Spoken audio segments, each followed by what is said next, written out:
અને શરમ આવવી જોઈએ કે હિન્દુ ના ઠેકેદારોની સરકાર છે અને મુસ્લિમ બિરાદરો એક ગૌ હત્યા કાનૂન લાવવાની વાત કરે છે અને ગૌ હત્યાને અટકાવવા માટે એક જબરજસ્ત હિન્દુઓને લપડાક મારે છે કે આ દેશની અંદર મુસ્લિમ બિરાદરો માંગે છે કે ગાય માતાને રાષ્ટ્રીય પ્રાણીનો દરજ્જો આપવો જોઈએ. આથી મોટી બદકિસ્મતી 80% હિન્દુઓની બીજી એકેય ન હોઈ શકે. આને લપડાક મારી છે એની. પરંતુ હિન્દુ ઠેકેદારોની ભાજપાની સરકાર આ દેશમાં અને રાજ્યમાં કામ કરે છે. 3 દાયકાથી ભાજપાની સરકાર ગુજરાતમાં છે. ગાય માતાને જેટલા વચનો આપ્યા હતા એમાંથી એક પણ વચન આજે ભાજપાની સરકારે પાલન નથી કર્યું. સમગ્ર રાજ્યના લોકોને ગાય માતા અને ગાય માતાને રાષ્ટ્રીય પ્રાણી તરીકેનો દરજ્જો આપવા માટેની જે માંગ જે છે એ તો ભાજપાની જૂની છે. આ સાધુ સંતો જે મેં નામ બોલ્યું, ફરી રિપીટ નહીં કરું, એ પૈકીના કોઈ લોકોએ આ 10 વર્ષની અંદર એક ચિઠ્ઠી લખી અને દેશના પ્રધાનમંત્રીને કે દેશના મુખ્યમંત્રીને આપી ખરી કે અમે હિન્દુઓ છીએ, અમારી આસ્થાને અહીંયા ઠેસ પહોંચે છે, ગૌ હત્યા થઈ રહી છે, કાયદો લાવવાની વાત તમે કરતા હતા, ગૌ રક્ષા માટેની ગંભીર પ્રશ્ન છે, ગાય માતાનો આશરો છીનવાઈ ગયો, ગૌચરો તમે વેચી રહ્યા છો, ગૌચરો ઉપર માફિયાઓના કબજા છે, ગાય માતા ભૂખી રહે છે, પ્લાસ્ટિકના ભરોસે ગાય માતા પોતાનું જીવન વ્યતીત કરે છે અને ગાય માતા પોતાના અસ્તિત્વ માટે લડતી થઈ ગઈ. આ વાતની ચિઠ્ઠી કોઈ આ પૈકીના લોકોએ કોઈ સરકારને કરી ખરી કે ગૌ માતાને રાષ્ટ્રીય પ્રાણીનો દરજ્જો આપવા માટે મોદી સરકાર કોઈ કાર્યક્રમ કે કોઈ નિર્ણય લેવા જઈ રહી છે? લે એમ છે ત્યારે એ વખતના કેન્દ્રીય મંત્રી જી કિશન રેડ્ડીએ સત્તાવાર રીતે જાહેરાત કરી, જવાબ આપ્યો હતો કે ભારતીય જનતા પાર્ટીની સરકાર રાષ્ટ્રીય પ્રાણી તરીકે ગાય માતાને આ દરજ્જો આપવા માટેની કોઈ તૈયારી ધરાવતું નથી.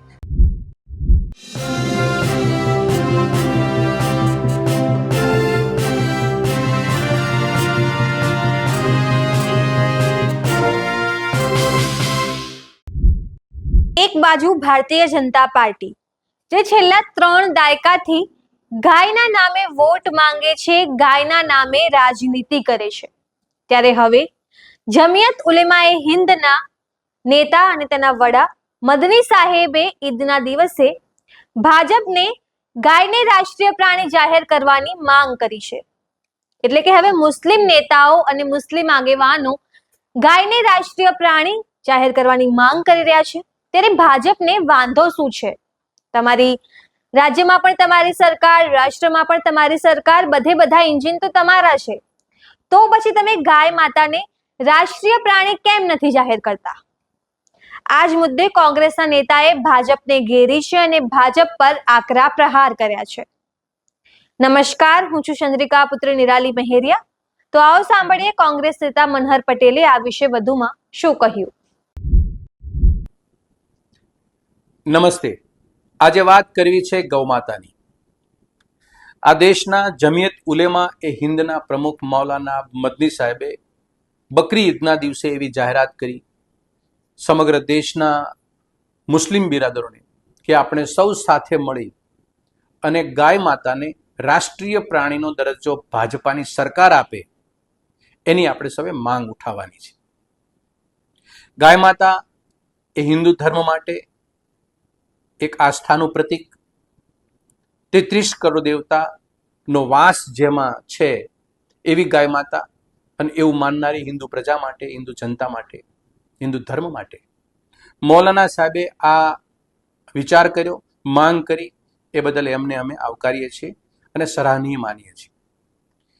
મૌલાના સાહેબે મુસ્લિમ સમાજ માટે હંમેશા એક વાત મૂકતા આવ્યા છે કે રાષ્ટ્રહિતમાં એ પ્રાધાન્ય આપે છે અને બહુમત આ દેશમાં હિન્દુ પ્રજા છે એની ભાવનાઓની પણ એ કદર કરે છે. આ દેશમાં આ વાતને જબરજસ્ત સમર્થન મળ્યું. અમદાવાદમાં કે ગુજરાતની અંદર પણ એક સામાજિક આગેવાન શફી ટાયરવાળાએ પણ એને આવકાર્યું અને સમર્થન આપ્યું. આ વાત રહી વર્તમાન સ્થિતિ, આજકાલમાં બનનારી ઘટના, ગાય માતા પ્રત્યે મુસ્લિમ સમાજનો જે ભાવ પ્રેમ છે, આદર છે એની. પરંતુ હિન્દુ ઠેકેદારોની ભાજપાની સરકાર આ દેશમાં અને રાજ્યમાં કામ કરે છે. 3 દાયકાથી ભાજપાની સરકાર ગુજરાતમાં છે. જ્યારે ને ત્યારે ચૂંટણીઓ આવે છે ત્યારે ગૌ માતાને એ યાદ કરે છે. ચૂંટણી ઢંઢેરામાં પણ વાત મૂકે છે કે ગાય માતાની અમે રક્ષા કરીશું, એની હત્યાને અટકાવશું અને ગાય માતાને રાષ્ટ્રીય પ્રાણીનો દરજ્જો આપશું. આ કાગળ ઉપર આ લોકો કંઈક ને કંઈક મૂકતા આવ્યા છે.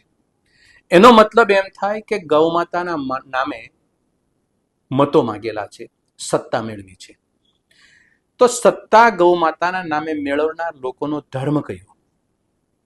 ગાય માતાને વચનો આપેલા છે, જનતાને તો વચનો ઘણા બધા આપ્યા. એનું પાલન થાય ન થાય એ તો જનતા જાણે છે. પણ એક અબોલ પ્રાણી કે જેમાં 33 કરોડ દેવતાનો વાસ હિન્દુ સમાજ ધર્મ સમજે છે, એવી ગાય માતાને વચન આપેલા છે. એ વચન પણ આ ભાજપાની સરકારે પાળ્યા નથી. આવા સમયે મુસ્લિમ સમાજમાંથી એક અવાજ નીકળે કે ગાય માતાને રાષ્ટ્રીય પ્રાણીનો દરજ્જો આપવો જોઈએ. સેલ્યુટ કરીએ છીએ. આ દેશમાં ભારતીય જનતા પાર્ટીની સરકારે રાજ્યની અંદર ડબલ એન્જિનની સરકારે ગાય માતા માટે એક મોટો આશરો હતો જે કુદરતે દીધો હતો. સરકારો રાજાશાહી હતી રજવાડામાં કે વર્તમાન સમયમાં લોકશાહીમાં, ગૌચર હતા. કાગળ ઉપર ને અભ્યાસુ માણસોને ખબર છે કે ગૌચર કેટલા બચવા દીધા. ગાય માતાને જેટલા વચનો આપ્યા હતા એમાંથી એક પણ વચન આજે ભાજપાની સરકારે પાલન નથી કર્યું. સમગ્ર રાજ્યના લોકોને ગાય માતા અને ગાય માતાને રાષ્ટ્રીય પ્રાણી તરીકેનો દરજ્જો આપવા માટેની જે માંગ જે છે એ તો ભાજપાની જૂની છે.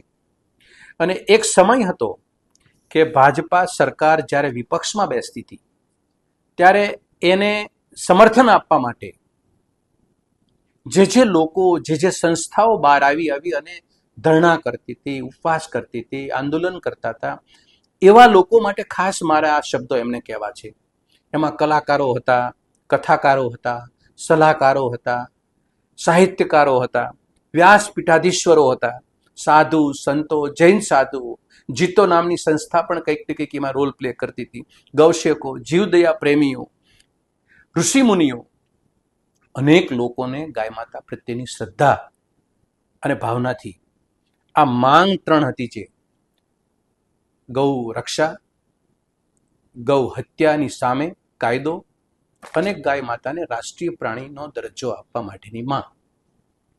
હું આ 3 બાબતે સવાલ આ લોકોને પૂછવા માંગુ છું કે 3 દાયકાથી ગુજરાતની સરકાર ભાજપાની છે, 1 દાયકાથી વધુ સરકાર કેન્દ્રમાં ભાજપાની છે. આ 3માંથી એકયના પ્રશ્નો જે હતા 30 વર્ષ પહેલા, એમાંથી એકયનો નિકાલ કે નિવાડો આવ્યો ખરો? આ સાધુ સંતો જે મેં નામ બોલ્યો, ફરી રિપીટ નહીં કરું, એ પૈકીના કોઈ લોકોએ આ 10 વર્ષની અંદર એક ચિઠ્ઠી લખી અને દેશના પ્રધાનમંત્રીને કે દેશના મુખ્યમંત્રીને આપી ખરી કે અમે હિન્દુઓ છીએ, અમારી આસ્થાને અહીંયા ઠેસ પહોંચે છે, ગૌ હત્યા થઈ રહી છે, કાયદો લાવવાની વાત તમે કરતા હતા, ગૌ રક્ષા માટેની ગંભીર પ્રશ્ન છે, ગાય માતાનો આશરો છીનવાઈ ગયો, ગૌચરો તમે વેચી રહ્યા છો, ગૌચરો ઉપર માફિયાઓના કબજા છે, ગાય માતા ભૂખી રહે છે, પ્લાસ્ટિકના ભરોસે ગાય માતા પોતાનું જીવન વ્યતીત કરે છે અને ગાય માતા પોતાના અસ્તિત્વ માટે લડતી થઈ ગઈ. આ વાતની ચિઠ્ઠી કોઈ આ પૈકીના લોકોએ કોઈ સરકારને કરી ખરી? 10 વર્ષમાં કોઈ એવી ચિઠ્ઠી જો કોઈ લખી હોય તો એની નકલ મારે જોઈએ છે. કે ગાય માતા પ્રત્યેનો પ્રેમ જેટલો ભાજપાને હતો એટલો જ સાધુ સંતોને છે, એટલો જ સ્વાર્થ સત્તાનો હતો અને સત્તાની કદમબોચી કરવાનો એટલો જ સ્વાર્થ બંનેનો એકબીજાના પૂરક હતા. માત્ર યુપીએની સરકારને, કોંગ્રેસની સરકારને ભીડવવા માટે લડતા હતા સત્તા મેળવવા માટે લડતા હતા કે ગૌ માતાનું દર્દ થતું એટલે લડતા હતા? આ પ્રશ્ન માત્ર ગૌ સેવકોનો નથી, આ પ્રશ્ન માત્ર હિન્દુ ધર્મનો નથી કે હિન્દુ ધર્મના લોકોનો નથી મુસ્લિમ ધર્મના. આ વાત છે રાજનીતિની પવિત્રતાનો મોટો દબ્બો લાગી રહ્યો છે એની વાત છે. કમિટમેન્ટ તમે આપ્યું હતું કે અમે ગૌ રક્ષકોના હિમાયતી છીએ, અમે ગૌ સેવા માટે અને ગૌ હત્યા માટે અમે કાયદો લાવીશું, ગૌ રક્ષા કરીશું અને સરકારને ઉજળી બતાવશું. આ વચનો હતા, મતો મળ્યા છે, સત્તા બની છે, અને એના બદલામાં તમે ફલશ્રુતિ શું આપી? તો ગાયોની હત્યા અને કતલ વધી, ગૌચર લૂંટાઈ ગયા, બરબાદ થઈ ગયું અને ગામડાઓ ગૌચરથી ખાલી થઈ ગયા. અને શરમ આવી જોઈએ કે હિન્દુ ના ઠેકેદારોની સરકાર છે અને મુસ્લિમ બિરાદરો એ ગૌ હત્યા કાનૂન લાવવાની વાત કરે છે અને ગૌ હત્યાને અટકાવવા માટે એક જબરજસ્ત હિન્દુઓને લપડાક મારે છે કે આ દેશની અંદર મુસ્લિમ બિરાદરો માગે છે કે ગાય માતાને રાષ્ટ્રીય પ્રાણીનો દરજ્જો આપવો જોઈએ. આથી મોટી બદકિસ્મતી 80% હિન્દુઓની બીજી એકેય ન હોઈ શકે. આને લપડાક મારી છે આ લોકોએ. કોંગ્રેસ પક્ષ એ રાષ્ટ્ર માટે હતો. જે રીતે જમિયત ઉલેમા એ હિન્દના પ્રમુખ શ્રી મૌલાના મદની સાહેબ બોલ્યા અને એને સમર્થન આપવા માટે સમગ્ર દેશના મુસ્લિમ બિરાદરોએ હાથ ઊંચો કર્યો.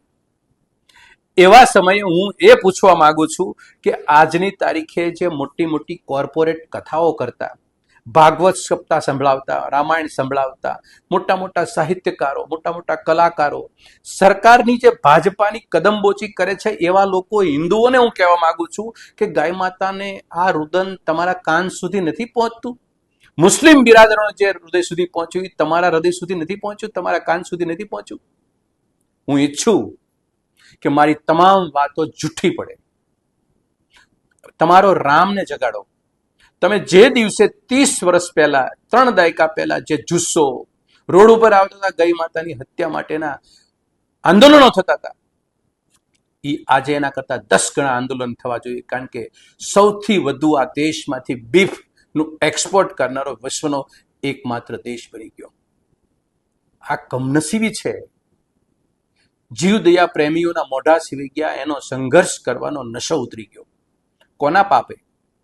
સરકારે એવા કયા પ્રકારના એવા કામો કર્યા કે કલાકારો, કથાકારો, સલાહકારો, સાહિત્યકારો, સાધુ, સંતો, ગૌસેવકો, ગૌ ભક્તો, જીવદયા પ્રેમી કે જૈન સાધુઓ, તમામ લોકો ઘરમાં બેસી ગયા અને ગાય માતાને આપેલા વચનો બધાય ભૂલી ગયા.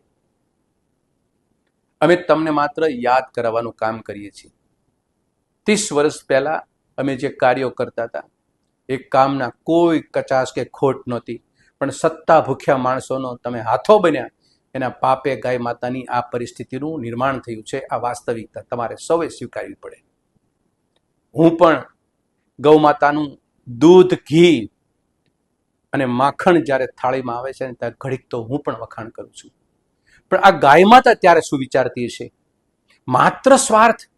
મારા ગાયના દૂધ, દહીં અને ઘીના વખાણ કરી અને ગાય માતા પોતાને આંસુ સારવા માટે છોડી દીધી. આ સરકાર એ ભારતીય જનતા પાર્ટીની સરકાર છે. નિર્દય સરકાર છે, નિષ્ઠુર સરકાર છે અને ક્રૂર સરકાર છે કે જે ગાય માતાને આવી પરિસ્થિતિમાં વચનો આપ્યા પછી પણ એને રેડી મૂકી દીધી. આપ સૌને વિચારવાની આ તક છે. આપણે સૌ સાથે મળીને વિચારીએ અને ગૌ માતા માટે 3 વાતો જે છે: ગાયની રક્ષા, ગૌ માતાની રક્ષા, ગૌ હત્યા કાનૂન આવે, ગાયની ખોટી હત્યા ન થાય અને ભારતમાં રાષ્ટ્રીય પ્રાણી તરીકેનો દરજ્જો આપવા માટેની માંગ આપણે બુલંદ કરીએ. એક વાત અહીં કહેવાની રહી ગઈ મારી. જમિયત ઉલેમા એ હિન્દના પ્રમુખ મૌલાના મદની સાહેબને એ પણ ખ્યાલ હશે કે ભારતીય જનતા પાર્ટીની મોદી સરકારે તારીખ 7 ઓગસ્ટ 2023 રોજ ભારતીય જનતા પાર્ટીના ભગીરથ ચૌધરી નામના સાંસદે સંસદની અંદર એક સવાલ પૂછ્યો હતો અને સવાલ એ હતો કે ગૌમાતાને રાષ્ટ્રીય પ્રાણીનો દરજ્જો આપવા માટે મોદી સરકાર કોઈ કાર્યક્રમ કે કોઈ નિર્ણય લેવા જઈ રહી છે? લે એમ છે. ત્યારે એ વખતના કેન્દ્રીય મંત્રી જી કિશન રેડ્ડીએ સત્તાવાર રીતે જાહેરાત કરી જવાબ આપ્યો હતો કે ભારતીય જનતા પાર્ટીની સરકાર રાષ્ટ્રીય પ્રાણી તરીકે ગાય માતાને આ દરજ્જો આપવા માટેની કોઈ તૈયારી ધરાવતું નથી. નામાં જવાબ આપ્યો હતો. આ આપણે સૌએ યાદ રાખવું જોઈએ કે ગાયના, હિન્દુ ધર્મના, ગૌ માતાના જે ઠેકેદારો બનીને જે સરકારમાં બેઠા છે એનો ગાય માતા પ્રત્યેનો આ રવૈયો સ્પષ્ટ છે. અને આપણે સૌએ રાજનીતિની અંદર ધાર્મિક બાબતોને બહેકાવીને જે આપણે અભિભૂત થઈ જઈએ છીએ અને પરિણામ આપણા વિરુદ્ધમાં જાય છે, આ એનો દાખલો છે.